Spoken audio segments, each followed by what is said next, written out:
Your question was about the importance of the November 18 meeting in Geneva called by Nawab Brahamdag Bukti, president of the Baloch Republican Party, and what has prompted him to call this meeting.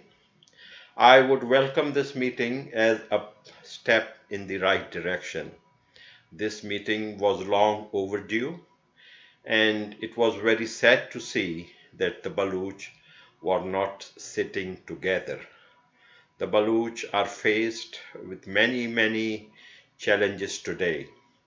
One is the takeover of their key port of Gwadar by China and with the assistance of the Pakistan military. There are other challenges also facing the Baloch people, including the arrival of the Saudis in a big way in western Balochistan. That itself is a very big challenge because now we might be facing Salafism and Wahhabism from our western borders. There are multiple challenges facing the Baloch people, and it was very unfortunate, very tragic to see that the leaders who were calling for freedom were not even sitting together. Even this meeting, although Mr. Bukti said it's a meeting of all Baloch leaders, it is not a meeting of all Baloch leaders. I am not sure why they left out the Khan of Kalat, who is in Cardiff. I understand that in the past, the Khan of Kalat had made adverse comments on the 3rd anniversary of Nawab Akbar Khan Bukti in London.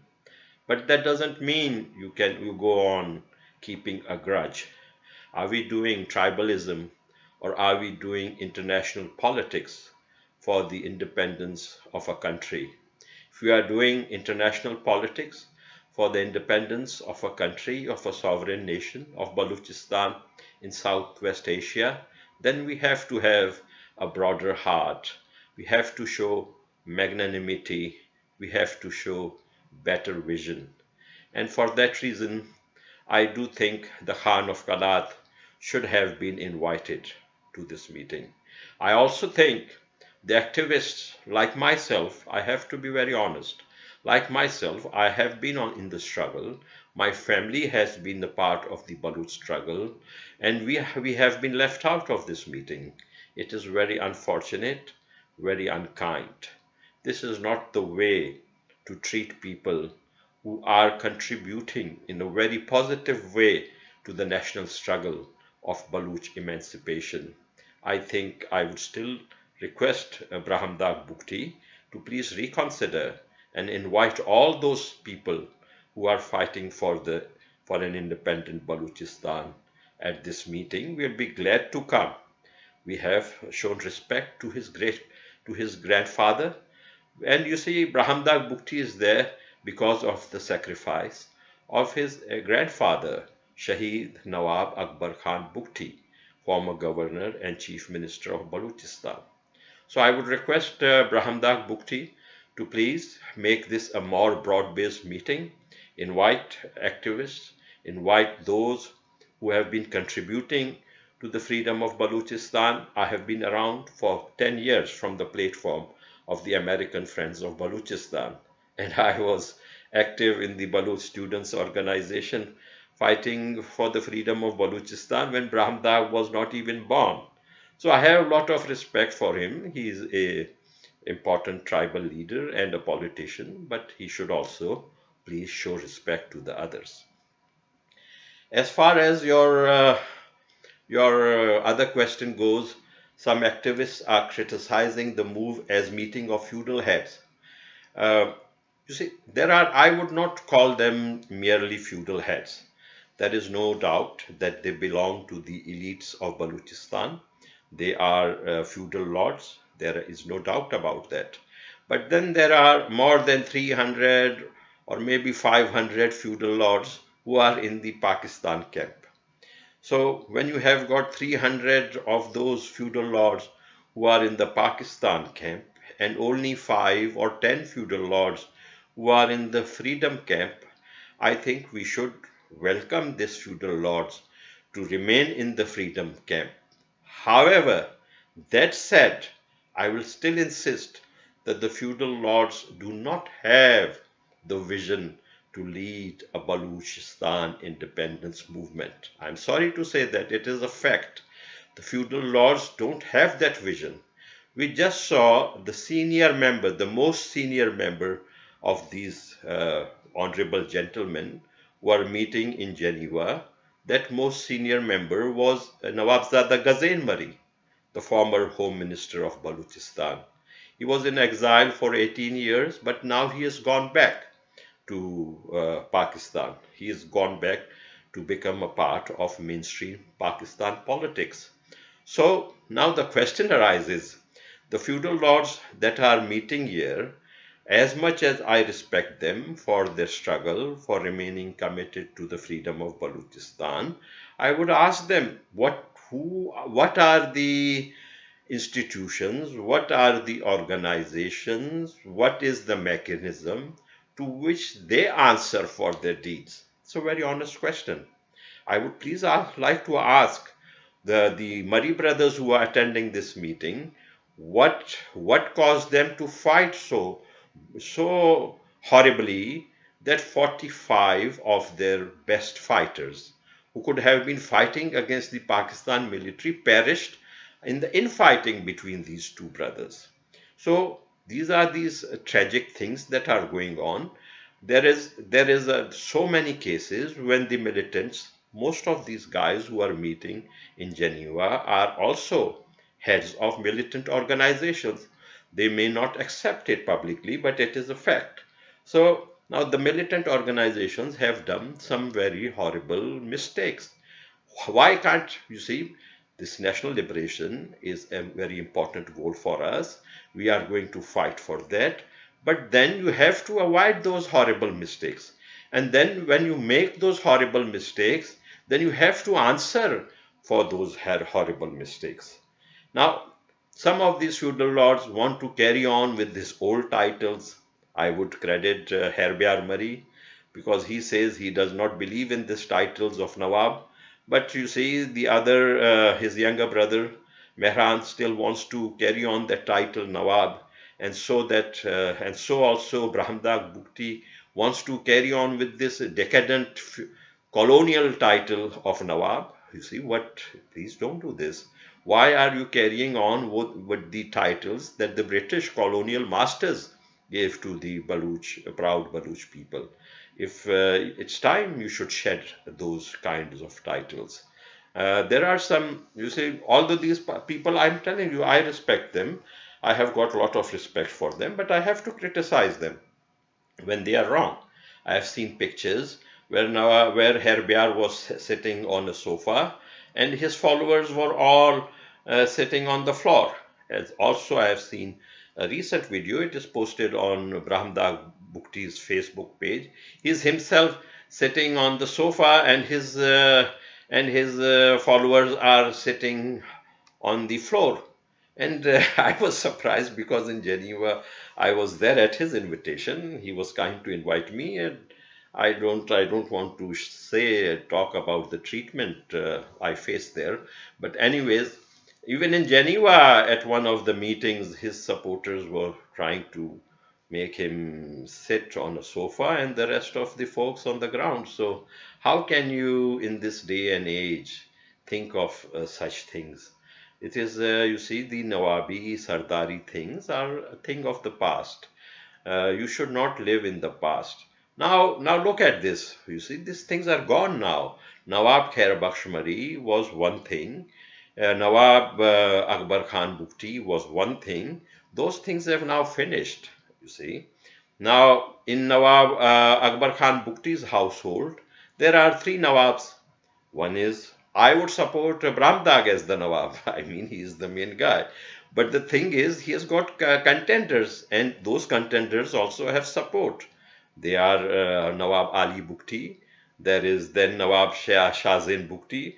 So with Nawab Bukti Akbar Khan, there was one. Now at least there are three in the Nawab Bukti family. And same with the Murrays. When it was Nawab Khair Bakhsh Murray, it was just one Nawab Khair Bakhsh Murray. And now there are four. Jangez says he's the Nawab. Mehran says he's the Nawab. And thankfully, Herbiar says he's not interested in this title of Nawab. But then the other brother, Ghazin, he says he is also. So now they should please come over that past things. Also, I would please ask them, they are respectable, they are fighting for the freedom of Balochistan, but I would please like to ask them some questions there. When they have these lavish lifestyles, extremely lavish lifestyles, like the Arabian Gulf princes, and when they look at the common Murray or the common Bukti, they are suffering from malnutrition. They don't have, you see, enough food. So how can they blame that on the government of Pakistan? Government of Pakistan is the main culprit, no doubt. But then, because you say that you are the chief or you are the tribal head of your people, then you should also have some accountability, at least have show some simplicity in your lifestyles. When you are talking about freedom of Balochistan, then you cannot have this kind of a lavish lifestyle. You see, what are we doing? Are we doing Pakistan, as you know, was created by these feudal lords, and you can see what condition Pakistan is today. So, are we going to create another Pakistan 70 years later with these feudal lords who are not going to answer to anyone for their deeds? No, sir. We want accountability. We respect you. We salute your struggles. We salute the fact that your families have sacrificed.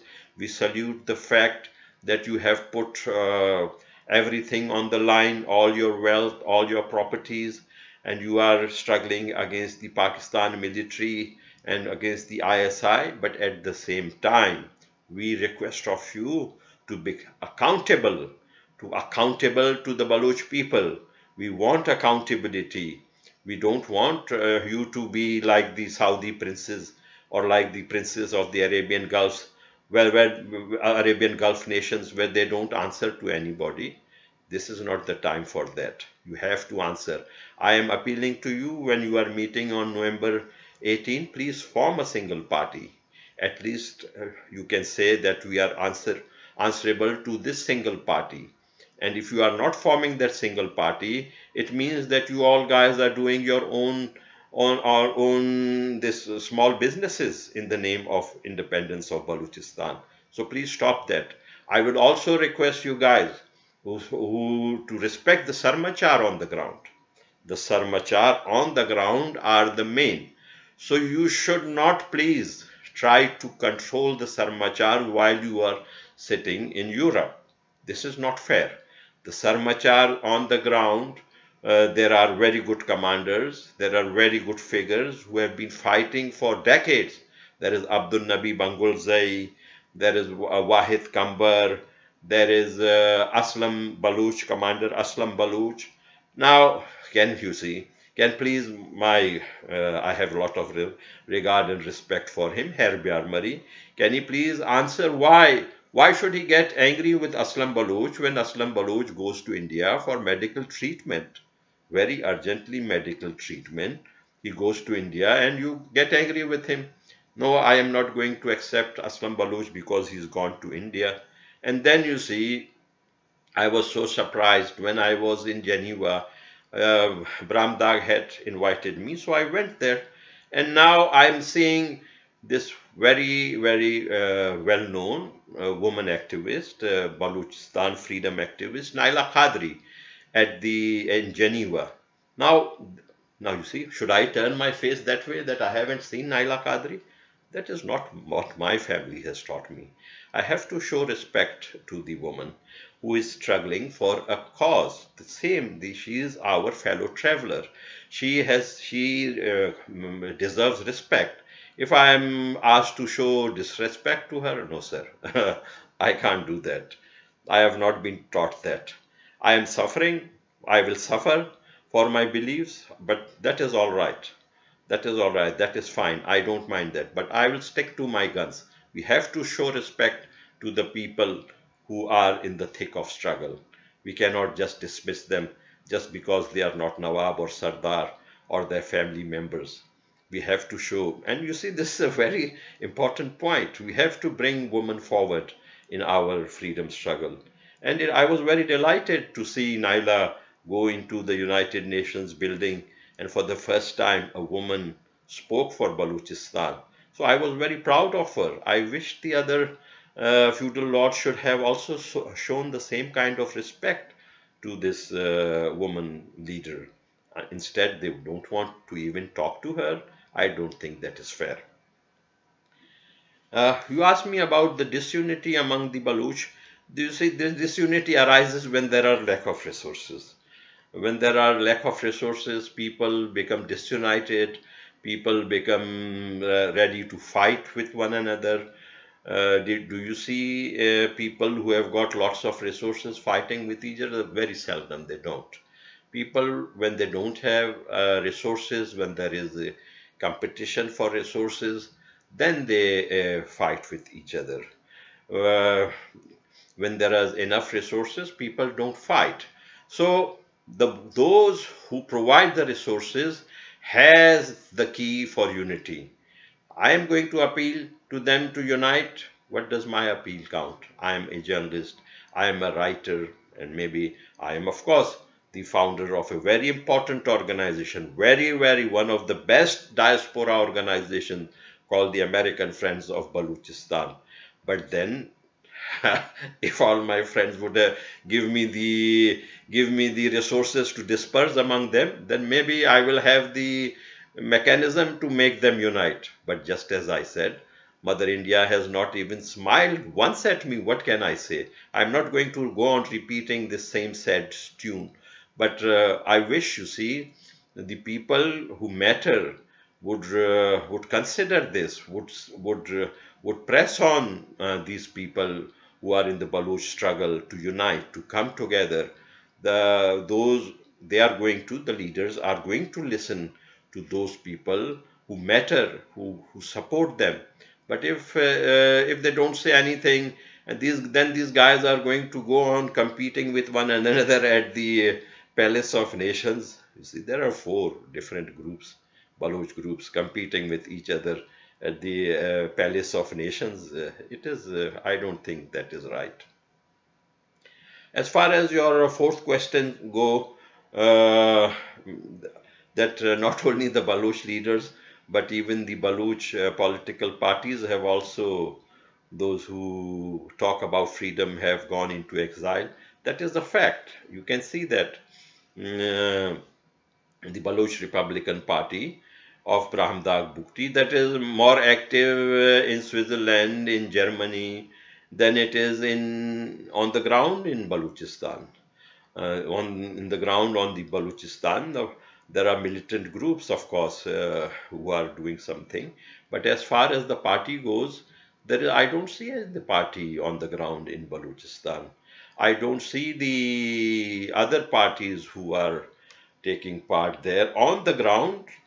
They have to be honest. On the ground, we don't see that. They are of course, they are doing the struggle. We respect them. But on the ground, they also have to do politics. You have, if you just go and leave the political grounds or the political movement, you just surrender saying that the ISI and the government or the army doesn't let you do that. That is not the way. You have to find ways to assert yourself politically also. There are some groups who might not be calling for independence, but they can be your vehicle for politics. I can talk about the Balochistan National Party of Sardar Akhtar Mengal, former chief minister. These guys who are meeting on November 18 should at least decide that they are going to work with this party, that they are going to send their cadres into this party, so that there is a political movement also. So that is my wish and hope, that these guys are going to make some good decisions. These guys are going to make some positive decisions.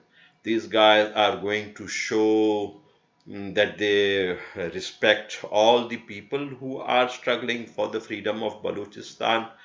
We are in these expensive cities like Washington, D.C., in London, these activists who are contributing, they must be honored, they must be given respect, they must not be asked, what is your status?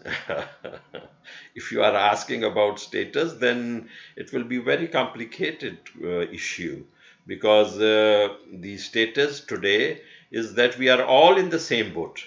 No one is big, no one is small. We all have been pushed out of Balochistan. We are all struggling, and we should all respect one another. I try to say the Balochistan movement is like a vehicle which has got all the parts. But you see, or like a human body which has got all the parts.